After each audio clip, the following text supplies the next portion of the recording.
Baik, Bismillahirrahmanirrahim. Assalamualaikum warahmatullahi wabarakatuh. Waalaikumsalam warahmatullahi wabarakatuh. Hari ini kalau bisa ya, ini saya cuma minta saja kesediaan kalau habis kita bahas yurisdiksi untuk seri kuliah ke-11, mungkin kita bisa masuk lagi lanjut ke seri kuliah ke-12, yaitu kita akan bahas sengketa internasional. Dan posisi dari penjelasan itu kan sistematikanya setelah kedaulatan masuk di yurisdiksi, dan yurisdiksi itu lebih ke negara, yurisdiksi negara, kemudian masuk ke penjelasan tentang sengketa internasional. Hari ini kita bahas dulu yurisdiksi. Jadi mohon perhatiannya kepada teman-teman mahasiswa yang hadir malam ini. Baik, kita mulai dulu dari yurisdiksi. Kalau kita mengacu kepada pengertian yurisdiksi, itu kita harusnya tahu bahwa kalau disebut yurisdiksi berarti itu menyangkut kewenangan oleh kekuasaan atau hak, atau dalam hal ini adalah wewenang untuk menetapkan hukum. Jadi kalau disebut yurisdiksi itu dari dua istilah yang digabung dari kata yuris. Yuris itu artinya menurut hukum, sementara diksi itu atau diksio itu konteksnya kewenangan atau kekuasaan. Jadi itu lebih kepada kekuasaan atau wewenang untuk menetapkan hukum. Nah, kalau disebutkan lagi arti sempit yurisdiksi, nah berarti dalam konteks hal untuk kekuasaan yudikatif, maka ini disebut arti sempit yurisdiksi menurut kekuasaan yang hanya berarti terkait dengan peradilan negara.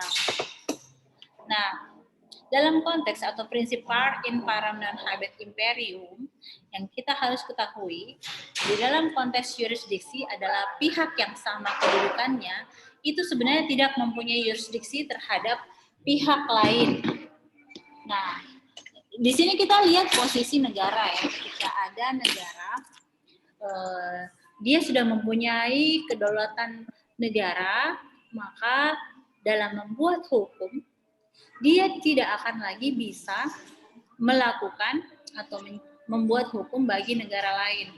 Karena pihak yang setara kedudukannya tidak punya kuasa atas pihak yang lain. Dalam konsep kedaulatan negara ini yang kita pahami. Maka dalam konteks yurisdiksi ada pakem atau prinsip bahwa pihak yang sama kedudukannya itu tidak mempunyai kewenangan atau kekuasaan menurut hukum terhadap pihak lainnya atau yurisdiksi. Nah, asas ini merupakan dasar dari penerapan adanya immunity atau kekebalan sebuah negara di hadapan hukum negara lain. Menyangkut dua asas yang ada di dalam yurisdiksi, ada yang pertama disebut asas teritorial dan yang kedua disebut asas teritorial yang diperluas. Dalam konteks asas teritorial, kita akan belajar bahwa dalam konteks teritorial atau wilayah, yurisdiksi itu berlaku atas orang, perbuatan, dan benda yang ada di dalam wilayah kekuasaan suatu negara. Oleh sebab itu, dalam konteks asas teritorial ini, di mana berlakunya terkait dengan kewenangan menurut hukum itu terjadi yang pertama di Inggris, di mana Inggris waktu itu menetapkan mengatur negara yang terpencil karena dibatasi wilayah, kemudian ada dan berlaku asas teritorial. Selain asas teritorial, dua asas lain. Asas berikutnya adalah asas teritorial yang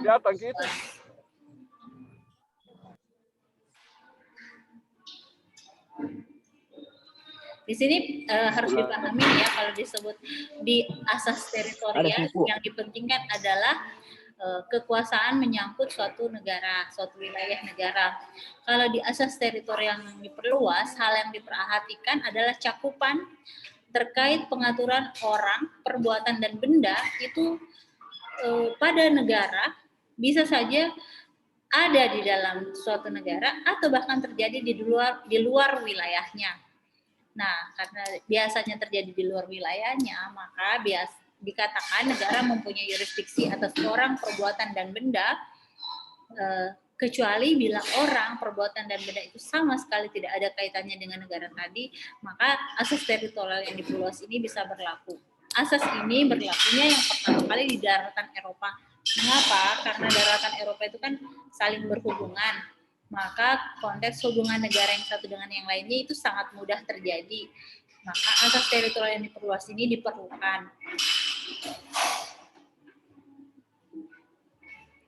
Nah, kalau kita berbicara tentang yurisdiksi, kemudian masuk di konteks yurisdiksi negara, kita akan mengambil pendapat dari Antonio Cassese yang mengatakan bahwa kewenangan pemerintah pusat dari suatu negara untuk melaksanakan fungsi-fungsi publik terhadap wilayah, terhadap individu-individu yang berada dalam wilayahnya, itulah yang disebut dengan yurisdiksi negara.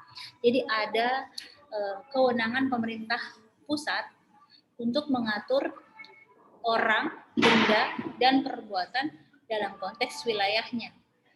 Sementara kalau Hans Kelsen dalam bukunya Principle of International Law terkait yurisdiksi negara ini mengatakan bahwa yurisdiksi negara itu merupakan refleksi dari prinsip dasar kedaulatan negara. Jadi selalu kalau kita berbicara tentang konteks yuridis, yurisdiksi atau kewenangan menurut hukum dalam hal negara, ini kita akan sangat berkaitan dengan kedaulatan negara.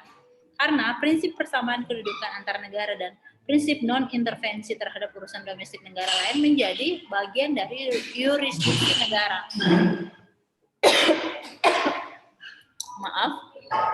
Dalam hal lain, selain adanya yang disebut dengan asas teritorial, bahkan asas teritorial yang diperluas, ada lagi hak istimewa terkait ekstrateritorial.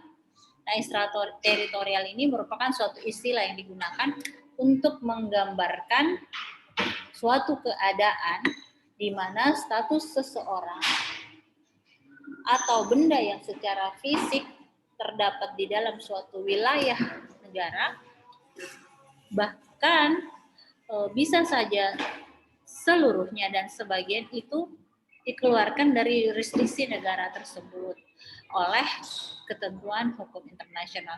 Jadi hak istimewa ekstrateritorial ini lebih kepada istilah yang digunakan dalam hukum internasional. Kita lihat lagi bagaimana dan apa yang menyebabkan dalam konteks yurisdiksi negara itu ada tindakan yang diperlukan oleh legislatif, eksekutif, yudikatif. Kalau konteksnya legislatif, maka ini adalah kekuasaan untuk membuat atau menetapkan peraturan atau keputusan-keputusan. Kita sudah ketahui ini bersama ya. Kemudian di eksekutif itu selalu ketahuan bahwa pemerintahlah yang mempunyai kekuasaan untuk memaksakan agar orang, benda, atau peristiwa itu bisa ditaati dan kemudian ada peraturan juga yang berlaku dan dijalankan oleh eksekutif. Dalam konteks yudikatif, ini kita tahu kekuasaan untuk mengadili orang berdasarkan atas suatu peristiwa dan ini ada dalam konteks norma-norma dalam suatu negara. Nah, bagaimana halnya terkait dengan yurisdiksi domestik?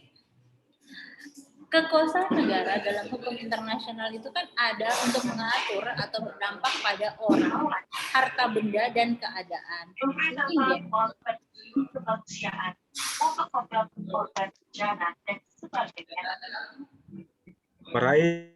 Rais, mengganggu.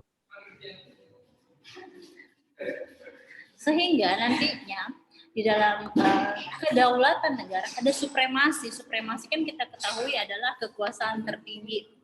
Nah, selain ada supremasi, ada persamaan negara dan asas non-intervensi dalam urusan dalam negeri, maka ketentuan dalam yurisdiksi terkait domestik ini juga sesuai dengan prinsip parem non-habet imperium ini diperoleh melalui kekuasaan legislatifnya, eksekutifnya, dan yudikatifnya, dan sangat internal. Sehingga ada tindakan terkait dengan konsep relatif, jadi relativity dalam yurisdiksi domestik. Nah, ini ada contoh kasus contoh kasusnya itu seperti ini. Di dalam konteks Anglo-Norwegian Fisheries Case. Secara abstrak mungkin disebutkan seperti ini ya. Contohnya, walaupun A benar bahwa tindakan demilitasi terhadap perairan teritorial itu merupakan tindakan unilateral atau sepihak, dalam hal ini kita ambil dalam negara pantai, ketika melakukan demilitasi atau menetapkan batas perairan teritorialnya, maka volume demilitasi dengan cara lain negara tergantung pada hukum internasional. Di konteks yurisdiksi domestik ini yang kita pahami adalah meliputi yurisdiksi perdata dan pidana. Ini kita kasih contoh, Ibu kasih contoh tadi di dalam contoh Anglo-Norwegian Fisheries Case. Nah, silakan lihat di sini ada contoh kasus tahun 1951 itu terdapat kasus antara nelayan Inggris dan Norwegia, di mana negara Norwegia ini sebenarnya membuat klaim terhadap laut dengan bentuk konfigurasi tertentu. Artinya disebut Norwegia kemudian menutup laut dengan menarik garis di antara karang-karang lautnya yang ada di dekat laut teritorialnya. Itu disebut fringing of islands and deep indentation atau proses menarik garis yang ada di antara karang-karang. Sebenarnya penarikan ini terjadi karena pemerintah Norwegia itu ingin melindungi nelayan Norwegia yang secara tradisional itu ketika mengambil ikan di wilayah tersebut menggunakan cara tradisional. Sehingga penarikan garis pangkal menurut fringing of island and deep indentation ini adalah membuat garis pangkal wilayah laut Norwegia semakin jauh dari laut teritorialnya. Tetapi kan ini pendapat Norwegia dilakukan untuk melindungi kehidupan nelayan tradisionalnya. Nah, nelayan asal Inggris ini kemudian menangkap ikan di dalam wilayah tertutup tersebut, masuk ke dalam wilayah yang biasa dilakukan penangkapan ikan oleh nelayan Norwegia. Nelayan asal Inggris ini kemudian ditangkap oleh pemerintah Norwegia dan diadili. Mereka tidak terima, pemerintah negara Inggris tidak terima. Sehingga protes dan kemudian membawa kasus tersebut ke Mahkamah Internasional atau yang biasa disebut dalam hukum internasional International Court of Justice (ICJ).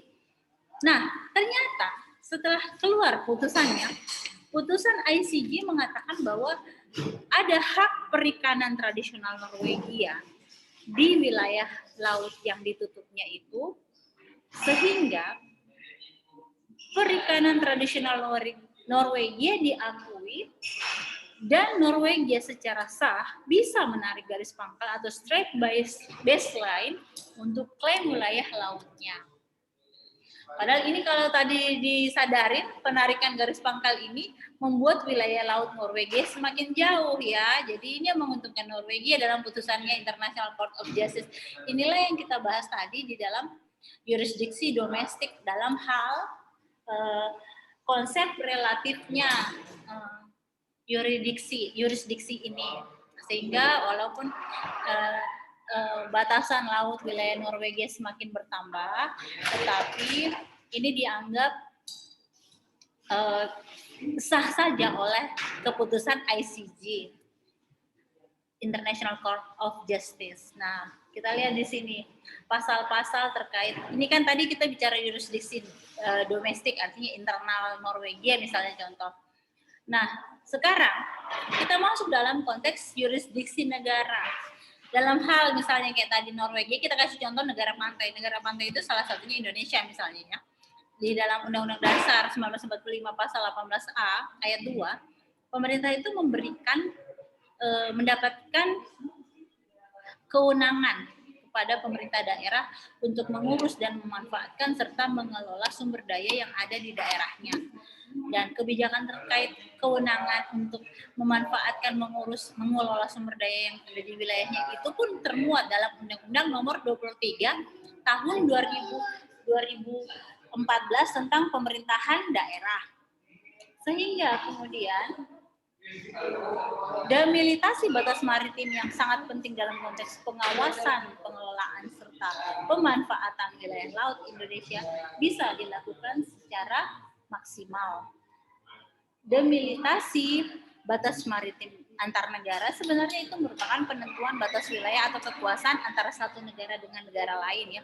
Jadi sebenarnya ada proses kesepakatan. Tapi tadi kita kasih contoh dalam hal negara Inggris, dia bisa saja melakukan dan kemudian mendapat legitimasi dalam putusan Mahkamah Internasional yaitu International Court of Justice. Jadi sebenarnya ini harusnya demilitasi batas maritim itu harus disepakati antar dua negara kalau melibatkan batas wilayah ya. Nanti mungkin di semester selanjutnya ketika kita belajar hukum laut kita akan lihat proses di mana perbedaan antara yang mana di situ berlaku konsep kedaulatan negara dan di mana berlaku konsep negara berdaulat. Itu berbeda, serupa tapi tak sama ya. Oke. Sekarang mengacu kepada Indonesia yang merupakan negara pantai. Nah, Indonesia sebagai negara pantai mempunyai wilayah teritorial di mana ada 100% atau 100% kedaulatan yang biasa disebut kedaulatan mutlak. Nah, bahkan ketika dia mempunyai kedaulatan mutlak, ketika ada kapal asing yang mau melintas di wilayah perairan itu harus diatur oleh negara pantai. Dalam hal ini, dalam konteks hak lintas damai, ada dalam pasal 22 UNCLOS. UNCLOS ini kita kenal menjadi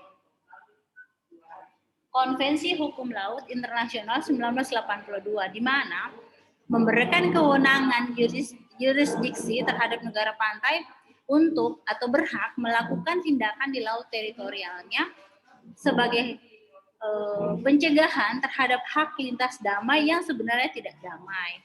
Nah, konteks lintas damai yang tidak damai ini misalnya apa? Ya, bisa saja ketika dia melintas, dia merusak terumbu karang. Ketika dia melintas, ternyata dia melakukan pembajakan. Ketika dia melintas, dia melakukan pencurian perikanan. Ketika dia melintas, dia melakukan spionase. Jadi seperti itu. Oke. Sekarang kita lihat lagi. Apa saja sebenarnya yang menjadi demilitasi batas maritim yang merupakan hal yang sangat urgen yang bisa memberikan dan menjamin kejelasan dan kepastian jurisdiksi atau jurisdiction clarity and certainty itu terkait dengan batasan dan kewenangan negara pantai untuk mengatur,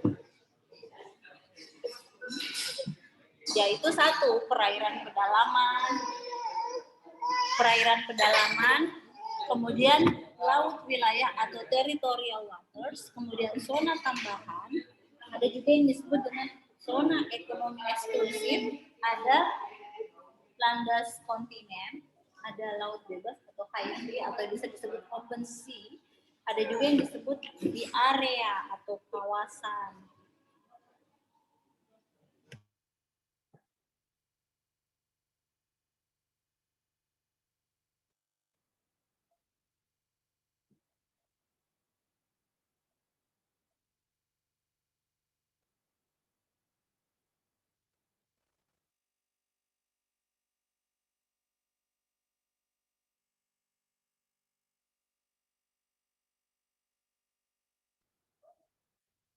Mohon maaf ya. Kemudian apa saja yang ada dan menjadi prinsip-prinsip jurisdiksi. Prinsip jurisdiksi itu sebenarnya klasifikasinya ada banyak ya, tetapi kita lebih kepada 4 saja yang Ibu jelaskan. Yang pertama jurisdiksi teritorial, yang kedua jurisdiksi personal, yang ketiga jurisdiksi menurut prinsip perlindungan, dan yang keempat prinsip jurisdiksi universal. Teritorial itu sendiri dimaknai sebagai hak atau kekuasaan atau kewenangan yang dimiliki oleh suatu negara untuk membuat peraturan-peraturan hukum, melaksanakan dan memaksakan berlakunya peraturan-peraturan tersebut dalam hubungannya dengan orang, benda, hal atau masalah yang bersangkut yang terjadi di dalam batas-batas dari negara yang bersangkutan. Nah, ini yang disebut dalam internasional, tadi sudah ada asas teritorial, kemudian ada asas teritorial yang diperluas atau the extension of territorial jurisdiction. Mengapa harus ada the extension of territorial jurisdiction? Harus dipahami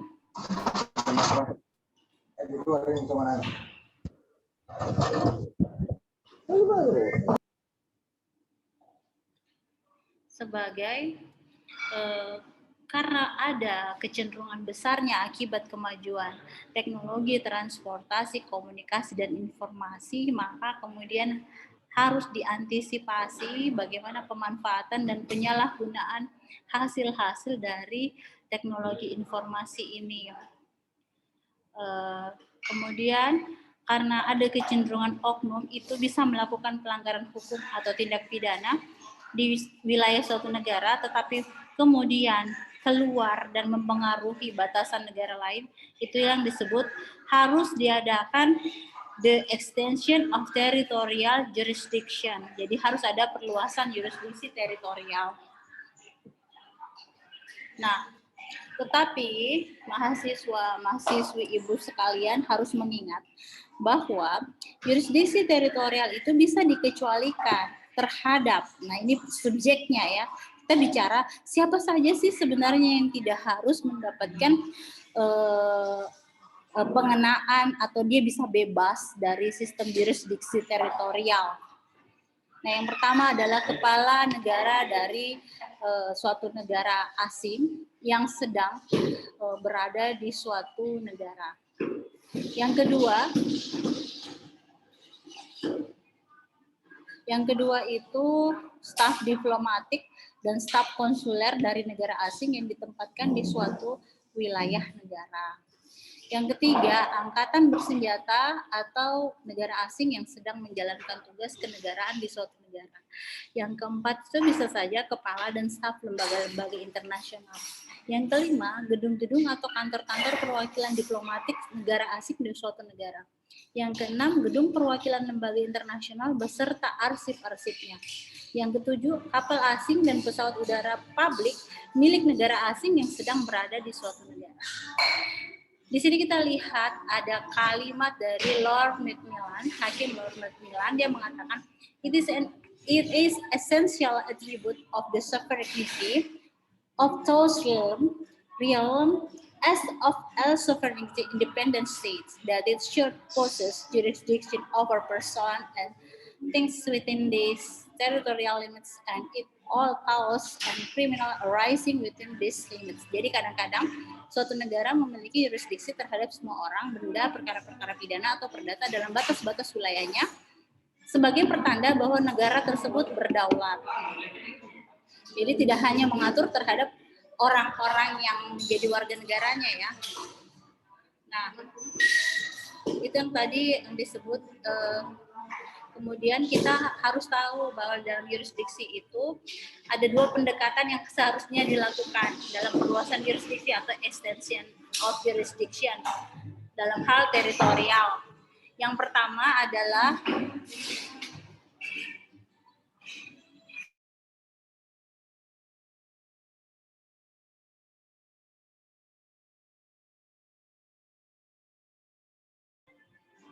prinsip teritorial subjektif atau the subjective territorial principle, di mana prinsip ini memperkenankan bahwa suatu negara itu bisa mengklaim dan menyatakan jurisdiksinya terhadap suatu tindak pidana yang pada saat dilakukan itu locus delicti-nya terjadi di dalam wilayah negaranya.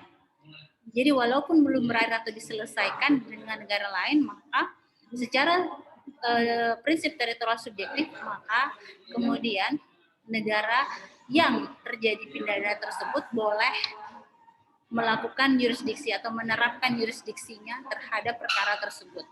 Yang kedua, dalam status perluasan jurisdiksi teritorial itu pendekatan yang dilakukan selain teritorial subjektif ada prinsip teritorial objektif atau the objective territorial principle, di mana prinsip ini memperkenankan suatu negara untuk mengklaim dan menyatakan jurisdiksinya terhadap suatu tindak pidana yang terjadi di luar negeri atau negara lain, tetapi berakhir atau diselesaikan dan membahayakan negaranya sendiri. Ada namanya dua prinsip ya, objektif dan subjektif. Nah, ada yurisdiksi selanjutnya selain yurisdiksi teritorial. Yang kedua adalah yurisdiksi personal. Yurisdiksi personal ini sebenarnya yurisdiksi terhadap seseorang, baik dia warga negara atau bahkan warga negara asing. Kemudian, mengapa ada yurisdiksi personal? Karena suatu negara itu dapat mengklaim yurisdiksinya berdasarkan asas personalitas atau jurisdiction according to personality principle, di mana negara itu mengadili warga negaranya karena kejahatan yang dilakukannya di berbagai wilayah. Nah, di berbagai wilayah ini tentu konteksnya wilayah lain atau negara lain. Nah, yurisdiksi terhadap individu itu bisa dilaksanakan berdasarkan prinsip nasionalitas aktif dan nasionalitas pasif. Kalau konteksnya nasionalitas aktif, maka dalam hal ini negara menjalankan yurisdiksi terhadap warga negaranya sehingga negara tidak wajib menyerahkan warga negaranya sekalipun telah melakukan suatu tindak pidana di luar negeri dengan alasan akan diadili di negaranya sendiri. Yang kedua, ada namanya yurisdiksi terhadap individu dalam hal nasionalitas pasif. Prinsip ini membenarkan negara untuk menjalankan yurisdiksinya apabila seorang warga negaranya menderita kerugian. Berdasarkan prinsip yurisdiksi personal terhadap yang disebut dalam konteks nasionalitas pasif, negara berhak melindungi warga negaranya yang ada di luar negeri. Negara asal korban berwenang untuk menghukum tindak pidana apabila warga negara lain tersebut ada di wilayahnya. Nah, selanjutnya, ada yurisdiksi menurut prinsip perlindungan.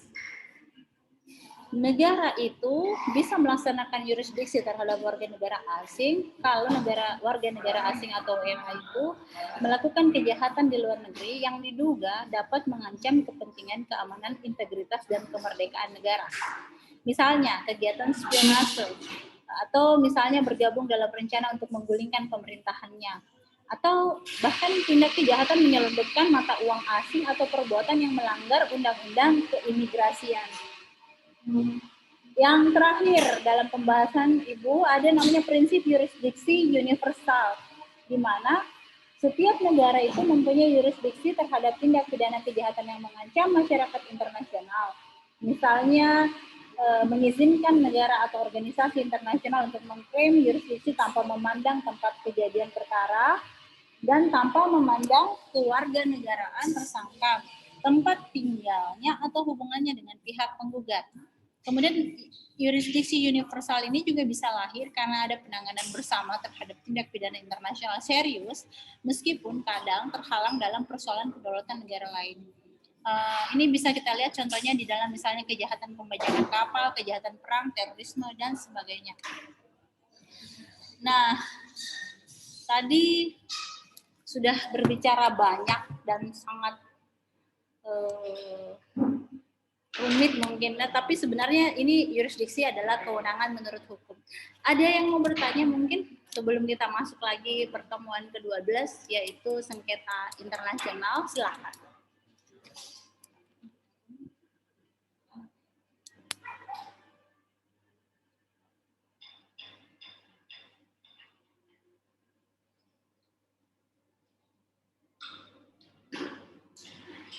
Tidak ada, berarti sudah paham yurisdiksi ya?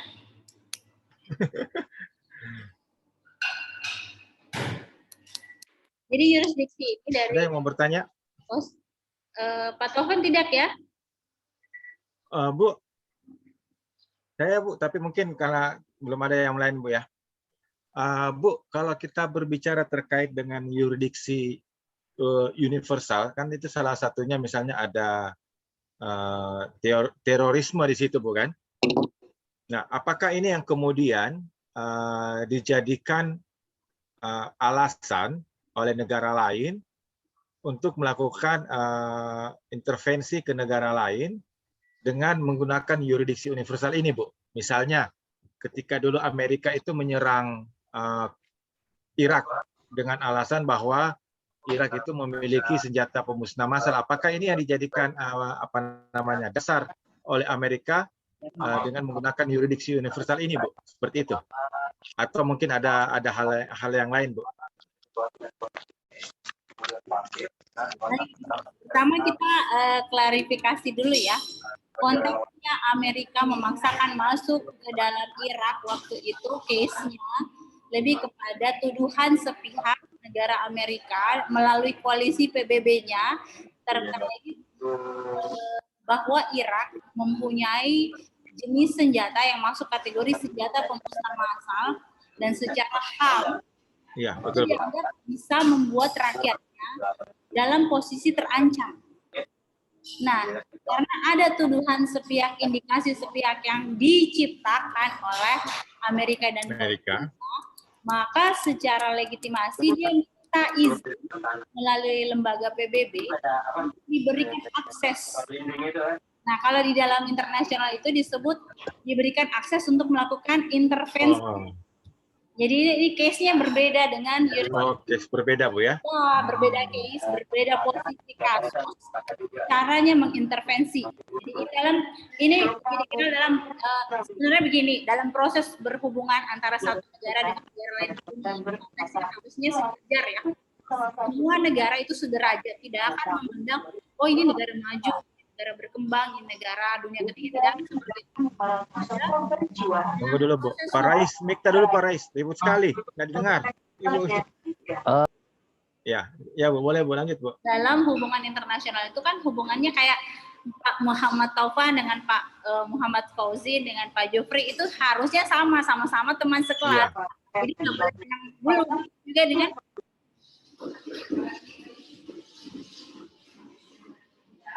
mohon maaf, tolong di mute dulu.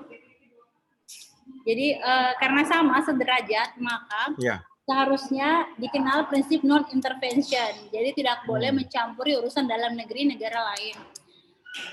Yang boleh dilakukan adalah semangat kebersamaan dan semangat saling menghormati. Bahkan pun ketika misalnya, kalau sekarang itu kan selalu pasti akan bertanya Palestina terhadap bagaimana posisi Indonesia terhadap Palestina. Indonesia menghormati negara Palestina. Nah, Palestina adalah negara yang pertama bersama Mesir mengakui kedaulatan Indonesia, kemerdekaan Indonesia, maka kemudian posisi Palestina di dalam mata Indonesia itu sendiri, dalam perspektif kenegaraan Indonesia itu sangat penting karena ada di konstitusinya juga. Tetapi dalam hal hubungan Palestina dengan yang diokupasi oleh Israel itu tidak diganggu gugat dalam persoalan internal mereka. Yang diupayakan oleh Indonesia adalah diplomasi untuk mencapai kemerdekaan Palestina, dan itu dilakukan melalui jalur-jalur diplomasi, tidak masuk mengintervensi ke dalam seperti itu. Tapi kalau kita mau lihat kasusnya Amerika, dia bahkan masuk ke dalam dengan menggunakan legitimasi itu, supremasinya dia di PBB, dia akan masuk di Dewan Keamanan seperti itu. Jadi kasusnya berbeda. Sementara yurisdiksi itu, yurisdiksi misalnya terorisme, misalnya kita ambil contoh kasus ISIS.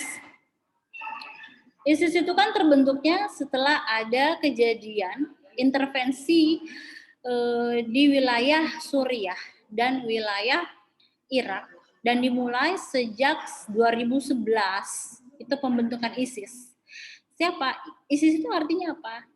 ISIS itu artinya, mohon maaf kalau tidak pas, itu semacam suatu daulah yang dibuat di antara Suriah dan Irak yang tujuannya untuk membuat negara baru. Dalam konteks ini, kemudian dia ingin membuat proksi di Indonesia, maka ada sejumlah orang dan sejumlah ormas yang teridentifikasi oleh BNPT ternyata terafiliasi dengan ISIS, meskipun dia masuk dari Timur Tengah ke jaringan Asia Tenggara dan ke Indonesia, Filipina, dan sebagainya. Itulah yang disebut dengan biasanya tindakan seperti itu mengganggu kedaulatan negara lain. Nah, kita sudah rasa sebenarnya. Cuma kalau kita berbicara lagi secara hubungan internasional, konteksnya akan bergeser ke politik deh. Nanti akan ada lagi perdebatan panjang. Saya kira seperti itu jawaban saya untuk Bapak Muhammad Taufan. Ada lagi? Bu, kalau begitu, Bu, kalau kembali dalam konflik antara Israel dan Palestina, kan sampai sekarang kan Palestina itu belum dianggap sebagai daerah apa namanya suatu negara yang berdaulat, Bu ya. Nah, kalau misalnya kemudian Israel memperluas wilayahnya dia dan masuk ke wilayah apa namanya wilayah Palestina, berarti itu belum dianggap sebagai satu intervensi negara terhadap negara lain, Bu ya, karena kan Palestina belum dianggap sebagai negara yang berdaulat. Begini ya, posisi Palestina di mata dunia, negara-negara di dunia, dan posisi kemerdekaannya tidak pernah dianggap tidak ada setelah pendudukan Israel terhadap Palestina. Palestina masih dianggap, bahkan dulu waktu Yasser Arafat masih hidup kan PLO tetap dianggap sesuai unsur-unsur negara, bahwa dia adalah negara yang berdaulat dan punya kedaulatan. Kan kita harus bahas dulu kalau disebut negara itu apa? Ada 5. Yang pertama itu adalah negara itu punya rakyat yang tetap, kemudian negara itu punya wilayah yang berdaulat, yang ketiga adalah pemerintahan yang berkuasa dan berdaulat, artinya merdeka menjalankan kekuasaannya tanpa intervensi. Yang keempat, pengakuan internasional, pengakuan dari negara lain. Internasional, ya. Itu baru kemampuan pemerintahnya untuk melakukan hubungan dengan negara lain. Yang ketiga, yang 1, 2, 3 ini kan paling penting, kayak disebut de jure. Deklarasi. Yang kedua, yang keempat dan 5 ini yang disebut dengan unsur tambahan saja, deklaratif. Nah, itu yang disebut dengan apakah Palestina pernah mengalami tidak diakui? Tidak pernah. Bahkan setelah diokupasi, dia hanya mengalami pendudukan, tapi tidak pernah betul-betul dianggap bukan negara. Seperti itu. Iya, Bu. Makasih, Bu. Makasih. Sudah tidak ada pertanyaan soal jurisdiksi, kita bisa masuk di sengketa internasional. Izin, Bu. Ya, silakan. Pertama, Bu, ini saya singkat saja, Bu, terkait dengan yurisdiksi terhadap bentuk perlindungan dalam kasus yang pernah terjadi di Arab Saudi, di mana pada saat itu ada warga Indonesia yang berstatus sebagai TKI, lalu kemudian melakukan suatu perbuatan yang dianggap pidana. Pada saat itu, pemerintah Indonesia sudah meminta, akan tetapi tidak diberikan jalan. Pertanyaan saya, Bu, bagaimanakah perang hukum internasional dalam yurisdiksi dalam bentuk perlindungan ketika terjadi hal yang seperti ini, Bu? Kalau konteks jurisdiksi personal ya, ini biasanya terhadap warga negara, jadi konteksnya nasionalitas aktif. Pemerintah atau negara harus melakukan segala daya upaya untuk melakukan perlindungan terhadap warga negaranya, sekalipun dia tidak ada di Indonesia. Jadi sekalipun dia tidak ada di Indonesia, tetapi ada di luar negeri, setiap negara harus melindungi warga negaranya. Mohon maaf.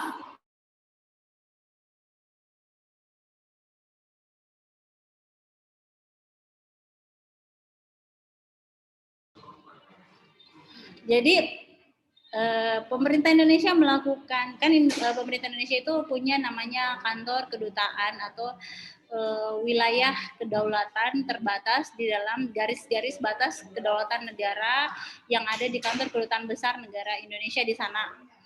Jadi pada saat itu apakah negara tidak mau melindungi? Melindungi, tetapi kita harus ingat ya, kalau di Arab sana kan ada namanya utang nyawa, prinsip yang dimiliki oleh negara tersebut secara internal. Artinya dia menerapkan kedaulatannya kalau ada terjadi peristiwa pidana, maka kompensasinya itu bisa 2. 1, meminta maaf kepada raja kalau dimaafkan. Yang kedua adalah membayar sejumlah denda. Dan kalau tidak, maka hukuman tetap akan dilaksanakan. Diplomasi Indonesia itu sendiri sudah mencatat dalam proses hubungan internasionalnya memakai proses diplomatik. Ini diplomatik lagi sebenarnya, hubungan internasional, bukan masuk konteks hukum internasional. Karena sebenarnya yang terjadi adalah ketika ada TKI atau WNI Indonesia melakukan pelanggaran hukum, maka lokus deliktinya kan ada di sana, dan Jadi diserahkan kepada pemerintah negara sana untuk mengatasi, dan biasanya sangat berat kalau sudah ada melakukan kejahatan atau pelanggaran di negara sana, karena hukumannya mereka adalah yang tentukan adalah negara tempat terjadinya peristiwa pidana tersebut.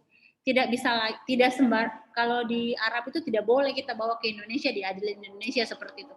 Tapi ada in case pada kasus Amerika, di mana ada kejadian pembunuhan di Amerika yang melibatkan warga negara Indonesia, kalau tidak salah namanya Oki, tahun 1995 kalau tidak salah, itu bisa diadili di Indonesia.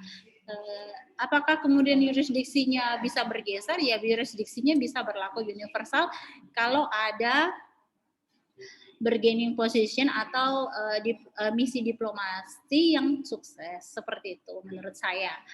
Tapi akhir-akhir ini Indonesia cukup bagus ya dalam diplomasi menyelamatkan TKW, TKI-nya di luar negeri. Adapun 1-2 kasus lolos ya memang karena kadang-kadang ada yang sangat keras untuk menghukum, apalagi keluarga yang menjadi korban tidak memaafkan, ya yang ada misalnya berakhir di hukuman pancung seperti itu. Itu sepengetahuan saya sesuai dengan apa yang saya dengar dan pelajarin selama ini. Seperti itu. Konteksnya dia melakukan yurisdiksi teritorialnya, menegakkan hukum di wilayah negaranya terkait orang, benda, dan perbuatan. Seperti itu, Nasirudin. Siap, Tapi Bu. Bu, saya mau bertanya, Bu. Mau anukan tadi. Silakan, Pak Marsuki. Yang mengenai harus minta maaf ke raja. Bukan meminta maaf ke korban, Bu. Misalnya kalau ada kejadian, misalnya pembunuhan. Itu hukum negara di sana, Pak. Itu konteks mereka. Iya. Tapi tadi Ibu sempat singgung minta maaf ke raja, begitu, Bu. Iya, minta maaf melalui raja. Oh, melalui raja, perminta maafnya melalui raja. Jadi begini. Ditujukan. Ya. Begini, Pak Marsuki, konteksnya ini sistematikanya. Ketika keluarga korban mau memaafkan, maka tidak semudah itu juga langsung diberikan maaf. Tetapi karena yang hilang adalah nyawa, di sana prinsipnya nyawa dibayar nyawa dan dibayar denda. Iya, betul, Bu. Ya, Bu. Kemudian setelah keluarga korban memaafkan, baru ke raja. Kalau raja setujui, oke, dibayarlah namanya denda. Iya, betul, Bu, betul. Nyawa itu kalau tidak salah 5 miliar. Jadi waktu itu Indonesia, beberapa waktu kejadian itu ada kejadian Indonesia 2 kali mengeluarkan 5 miliar untuk menyelamatkan TKW-nya. Luar biasa, Bu, ya, dendanya. Ya, dan itu adalah peran negara. Jadi kalau negara tidak mampu menyelesaikan persoalan warga negaranya yang melakukan kejahatan atau pelanggaran di wilayah negara lain, biasanya negara dalam konteks hukum internasional boleh membawa untuk diadili di negara Indonesia supaya proses hukum bisa dikawal. Tetapi biasanya agak sulit kalau terjadi locus delicti-nya atau wilayah kerjanya itu di negara Arab Saudi, karena di sana kebijakannya ada ya dan cenderung sangat ketat. Iya, Bu, betul, Bu. Hukum nyawa ya harus dibayar nyawa. Pencuri dipotong tangan. Jadi kita tidak bisa mengintervensi karena itu adalah bagian dari penegakan yurisdiksi negara tersebut, ya, Bu. Teritorialnya terkait ya, Bu. Itu tadi orang, benda, dan perbuatan yang terjadi di wilayahnya. Baik, kalau bisa Bu. Izin, Bu. Ibu bisa, Bu. Ya, Pak. Saya, Bu. Ya, Pak Rais. Halo. Iya, silakan Pak Rais. Saya, Bu, Abdul Rais. Saya sedikit menyinggung tentang apa Bu yang tadi yang kita bahas. Halo. Iya, silakan Pak. Iya, Pak. Saya teringat, saya pernah membaca di media Bu, tentang pemberontakan di tahun berapa? 60-an di Permesta. Itu hari, Bu, ada kejadian pilot Angkatan Udara Amerika terlibat dalam pengembangan tentara nasional kita. Akhirnya pesawatnya tertembak jatuh. Namanya itu Alexander Popov kalau tidak salah. Terus di pengadilan militer Indonesia menjatuhkan hukuman mati kepada pilot angkatan bersenjata Amerika. Selama berjalan waktu, Bu, itu hari Presiden Nixon menelpon, kalau tidak salah, menelpon Presiden Soekarno. Akhirnya kasus hukuman mati ditunda. Lama kelamaan Alexander Popo sudah berada di Amerika. Jadi di sini Bu, memang kewenangan kepala negara sangat bisa memungkinkan mengintervensi suatu hukum Bu. Terus pada waktu itu hari katanya setelah Alexander Popo di Amerika, maka tersiar kabar berita bahwa dibangunlah jalan tol di Cawan. Itu adalah kompensasi katanya dari Amerika. Presiden Soekarno berseloroh pada itu, mudah-mudahan ada lagi Alexander Popo yang lain yang bisa ditembak jatuh pesawatnya. Jadi bagaimana Pak ini Bu? Karena ini kepala negara ini sangat dominan, bisa mengintervensi suatu keputusan hukum yang sudah ditetapkan oleh pengadilan. Bagaimana menurut Ibu? Oke Bu, silakan. Saya jelaskan Pak Rais, tergantung negaranya. Jadi kalau ada negara yang permisif, artinya boleh saja melakukan bargaining position atau diplomasi, dan diplomasinya 100% diterima atau sesuai dengan kebijakan internalnya, kebijakan presidennya, kebijakan arah konstitusi negaranya, bisa saja terjadi bargaining position, artinya diplomasinya bisa ditegakkan. Coba Bapak ingat kasus Corby di masa pemerintahan SBY. Itu kan adalah bargaining position ya. Corby itu kan ditutup. Jadi istilahnya kita tidak mengacu kepada satu negara dalam hal warga negara Indonesia. Ada banyak kasus, ada banyak example atau for example about jurisdiction. Jadi yang boleh kita hanya mempelajari bahwa hukum internasional itu, ingat ada satu atau subjek hukum internasional, ada beberapa. Nah, misalnya negara dengan negara berarti bisa dilihat dalam konteks perjanjian internasional.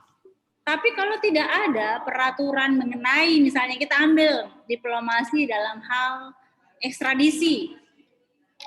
Negara seperti Singapura itu kan tahu sebenarnya di Indonesia itu banyak koruptor-koruptor yang simpan uang di negaranya, Singapura.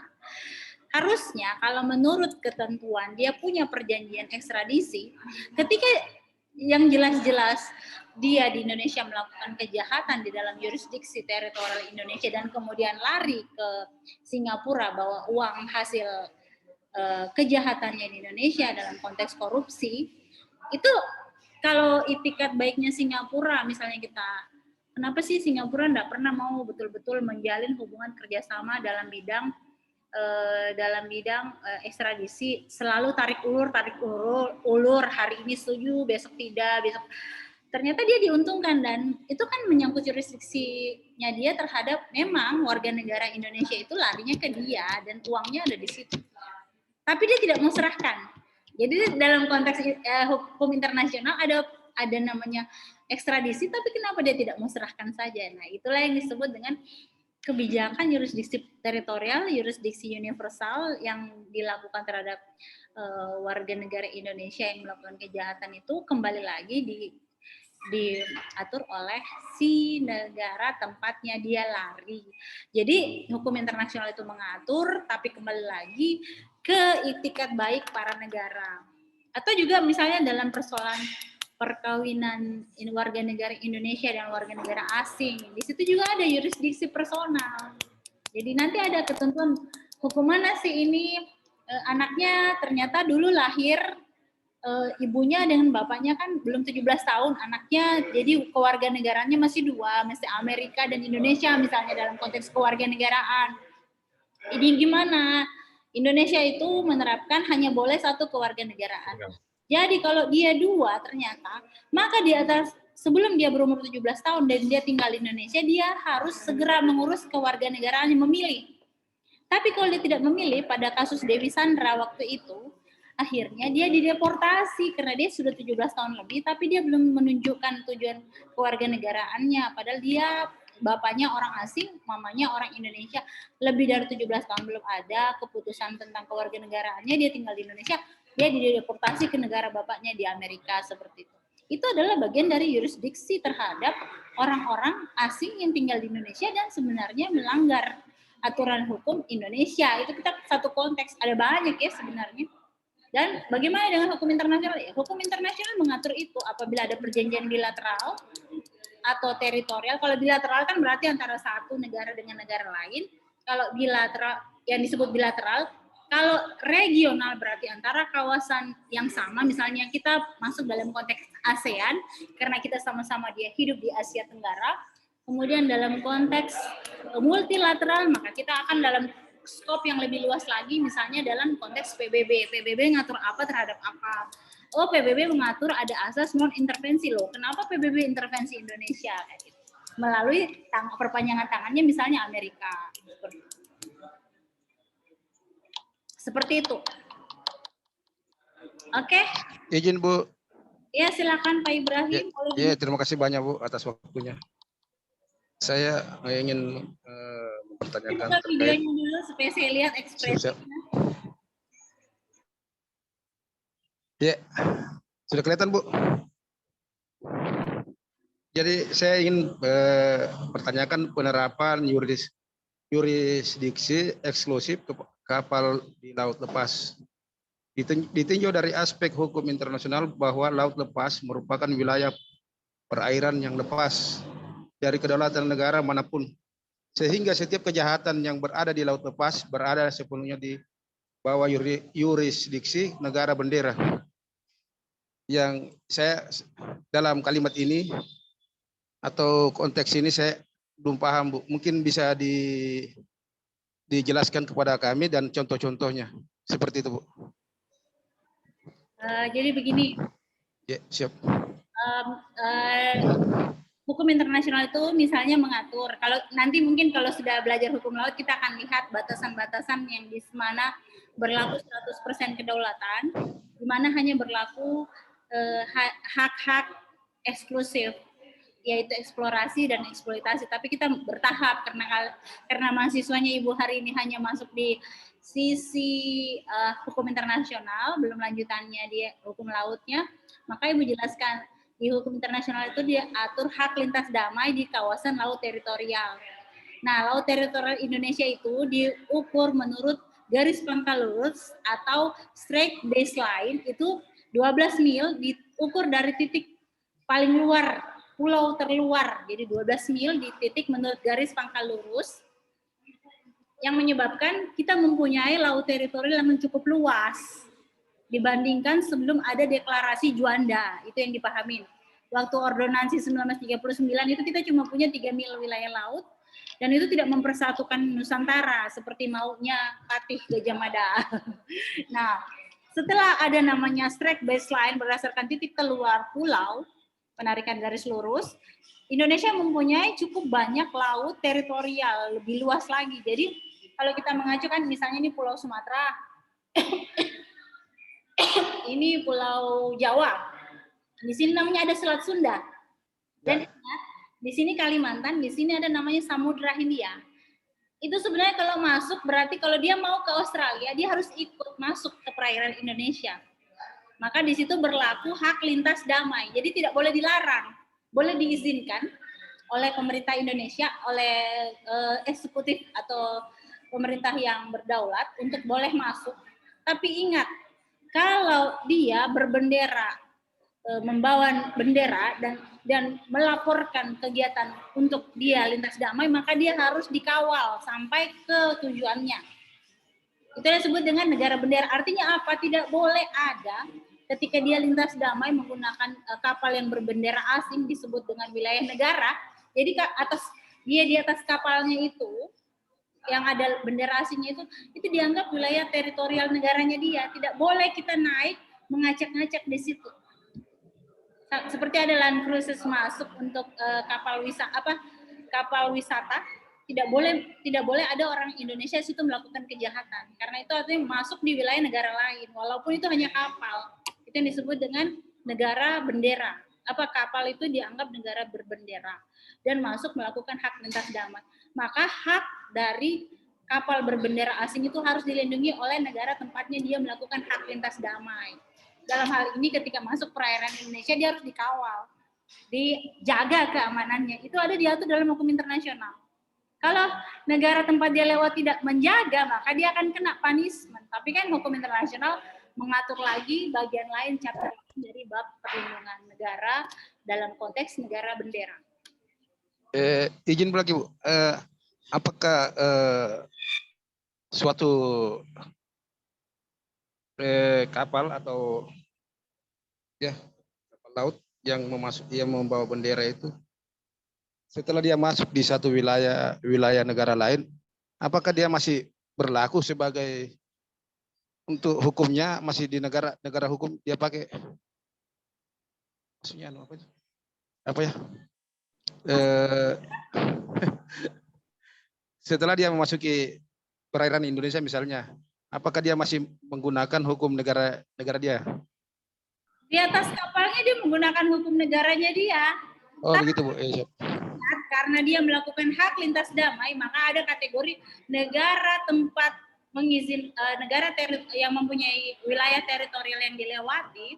Selain menjamin hak lintas damai, dia juga akan menjamin hak lintas tidak damai. Jadi kalau ada indikasi dia melakukan spionase atau indikasi dia ingin ngebom, bahwa tindakan-tindakan terorisme, melakukan pelanggaran dengan penyelundupan barang asing, maka dia boleh ditindak menurut jurisdiksi negara tempat teritorial dia lewat itu.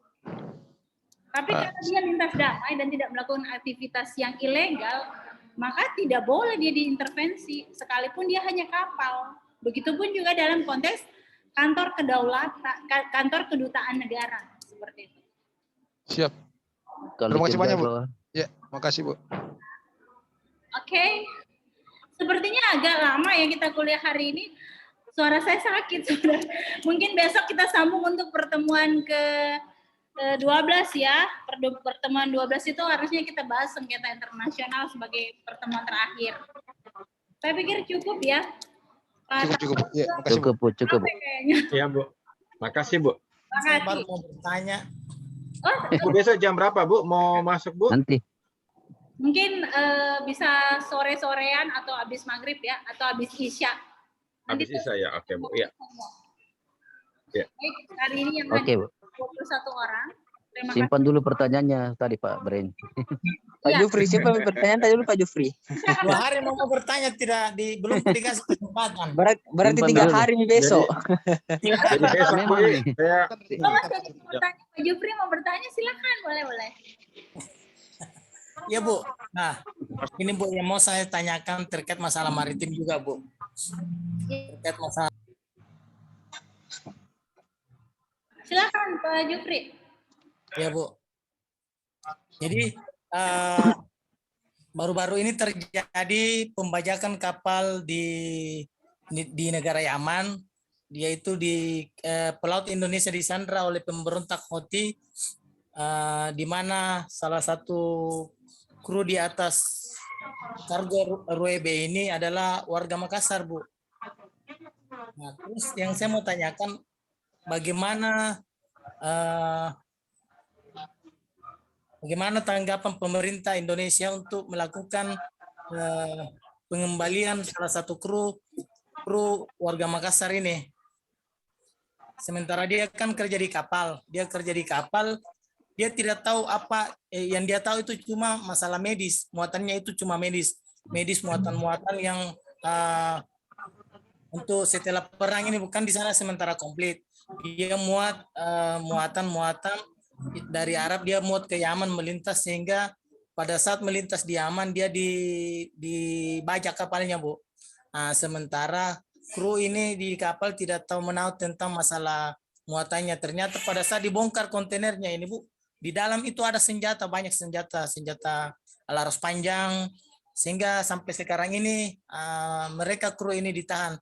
Ada yang dari Filipina, India, termasuk orang Makassar. Yang saya mau tanyakan itu, Bu, bagaimana sikap pemerintah Indonesia untuk menyelamatkan kru Indonesia ini yang 1 orang, Bu. Terima kasih, Bu. Assalamualaikum warahmatullahi wabarakatuh. Assalamualaikum warahmatullahi wabarakatuh. Pertama, ada indikasi ternyata dia kru biasa ya, tidak tahu bahwa kapal yang dia naiki atau ditumpangin itu membawa barang-barang ilegal untuk masuk mempersenjatai pemberontak. Yang kedua adalah negara Yaman pada saat ini masih dalam posisi konflik besar. Seandainya dia merupakan wilayah yang tidak berkonflik, bisa saja diplomasi Indonesia dalam hubungan internasionalnya menghubungi pemerintah yang berdaulat di sana. Tapi pada saat ini posisinya Yaman sedang berkonflik, jadi agak sulit. Bagaimana proses diplomasi? Sebenarnya kalau dalam keadaan reguler bisa saja menghubungi atase atau kantor kedutaan besar Indonesia yang ada di sana. Tetapi kemungkinan besar yang ada mungkin tidak akan punya power yang besar juga. Ada mungkin atase, tapi kan lagi konflik. Tidak ada pemerintahan yang bisa ditanyain untuk proses membebaskan. Tetapi sejauh yang saya lihat proses diplomasi Indonesia terkait warga negaranya di negara-negara Timur Tengah yang lagi berkonflik itu cukup tanggap ya. Mereka itu bahkan menjemput ke rumah-rumah kalau misalnya ada indikasi bakal meletus lagi perang ya. Terkait dengan Yaman ini biasanya selalu ada utusan pemerintah Indonesia di dalam negara Yaman yang akan nanti bekerja berdasarkan hukum, baik hukum lokal atau hukum yurisdiksi negara Yaman. Dia akan membicarakan bagaimana proses penyerahan si pelaku yang terindikasi ikut dalam kegiatan pemberontakan ya, karena ada senjata kan di situ. Yeah. Biasanya seperti itu mekanismenya, dia akan menghubungi kantor perwakilan kedutaan yang ada di wilayah Yaman. Dari situ nanti ada atase atau ada duta yang akan turun, yang akan menyiapkan lawyer internasional yang bisa membantu warga negara Indonesia yang ada dan kena kasus hukum di Yaman tersebut. Tetapi karena ini adalah wilayah konflik, biasanya sudah sempat. Ya Bu, jadi terakhir saya komunikasi dengan korban sendiri pada saat saya bersama istrinya. Pihak korban ini cuma minta pihak Indonesia menyampaikan bahwasanya salah satu kru chief officer yang sementara ditahan oleh pihak pemberontak Yaman ini, mereka cuma butuh pembuktian bahwasanya memang betul dia adalah kru Indonesia dan bukan orang lain. Jadi pihak Yaman ini cuma minta dari pihak Indonesia. Jadi kami sudah koordinasi juga Bu dengan pihak KBRI yang ada di Yaman sana untuk melakukan pembebasan ke salah satu kru yang ada di Makassar itu Bu. Jadi langkah-langkah selanjutnya itu kami terus berkoordinasi dengan pihak KBRI yang ada di Yaman sana. Nah, sebenarnya dalam konteks yurisdiksi teritorial yang diperluas, dalam konteks nasionalitas aktif, dimanapun berada warga negara Indonesia seharusnya, ini kita bicara dasolennya ya, menurut teorinya akan dilindungi oleh pemerintah negaranya yang berdaulat. Jadi yakinlah bisa. Tetapi bagaimana proseduralnya bisa panjang atau bisa singkat, itu tergantung bagaimana nanti pemerintah yang sekarang berkuasa atau kaum Houthi yang sekarang ada di Yaman itu berusaha mengerti dan membebaskan. Nah sekarang itu biasanya bukan dia pakai jalur hukum dulu, biasanya dia pakai jalur diplomasi karena ada dua ya, pendekatan hukum dan pendekatan diplomasi. Saya kira seperti itu. Terima kasih Pak Jofri, saya akhiri ya. Ya Bu. Perhatiannya. Wassalamualaikum warahmatullahi wabarakatuh. Waalaikumsalam warahmatullahi wabarakatuh. Waalaikumsalam.